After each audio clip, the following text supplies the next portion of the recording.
என்னன்னா அது பாக்ஸ் ஏதோ கையில் வச்சிருக்கீங்க? ஆமாங்க, இது வந்து மரத்தில் ஹாட் பாக்ஸ் இது. அதாவது எப்படி கேட்டீங்கன்னா ஒரு 2 மணி நேரம் இது ஹீட்டு தாங்குது. இது பார்த்தீங்கன்னா உங்களுக்கு சப்பாத்திலாம் போட்டு வச்சிங்கன்னா இந்த ஸ்வெட்டிங் ஆகாது, இந்த முடமுடப்பெல்லாம் ஆகாது, அதே சாஃப்ட்லேயே இருக்கும். இதோட ரேட் பார்த்தீங்கன்னா ரூ. 800 வரும் இது. அதே மாதிரி இங்கே பாருங்கள் மரத்தில் வந்து நட்ஸ் பாக்ஸ், பாதாம் பிஸ்தா முந்திரி திராட்சை போட்டு வச்சுக்கிறது. இதோட ரேட் பார்த்தீங்கன்னா இந்த பாருங்க நல்ல வேலைப்பாடோட இருக்கும். இதோட விலை பார்த்தீங்கன்னா ரூ. 700 வருது. அதிலே பார்த்தீங்கன்னா மரத்தில் 5.5 பெட்டி. இதில் வந்து 3 சைஸ் அவைலபிளாக இருக்குது. இது பார்த்தீங்கன்னா 8 இன்ச்சு சைஸு, இதுவும் ஃபுல்லாக தேக்கிலே உள்ளது. இதோட ரேட் பார்த்தீங்கன்னா ரூ. 1000 வரும். இல்லை எனக்கு நல்லா கொஞ்சம் பெருசாக தேவைப்படுதுன்னா கூட இந்த பாருங்க இது 9 இன்ச்சு சைஸு. இதோட ரேட் பார்த்தீங்கன்னா ரூ. 1300 வரும். இல்லை எனக்கு நல்லா பெருசாக வேணும் 10 இன்ச்சு சைஸ் இருந்தால் கூட ரூ. 1800 வரும். அதே மாதிரி இது பாருங்க இதுவும் நட்ஸ் பாக்ஸ், இந்த மசாலா பாக்ஸ் தான் இது. இது பார்த்தீங்கன்னா இது வந்து கிளாஸ் கிடையாது, இது மைக்கா ஷீட்டு தான் இது.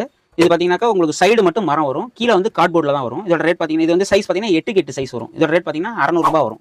ஆனால் இது அப்படி பார்த்தீங்கன்னாக்கா இது வந்து ஃபுல்லாகவே மரத்திலே வரும். இது கீழே பாட்டம் எல்லாமே மரத்திலே வரும். இதுவும் பார்த்தீங்கன்னா மேலே கிளாஸ் கிடையாது, மைக்கா ஷீட் வரும். இதோட ரேட் பார்த்தீங்கன்னா 1200 வரும். இதோட ரேட் பார்த்தீங்கன்னா சைஸ் வந்து 12க்கு 12 சைஸ் வரும். மொத்தமாக தேவைப்படுது, எனக்கு ஹோல்சேலாக தேவைப்படுது, கடைகளுக்கு வியாபாரத்துக்கு வேணும் அப்படின்னு கேட்டிங்கன்னா கூட நம்ம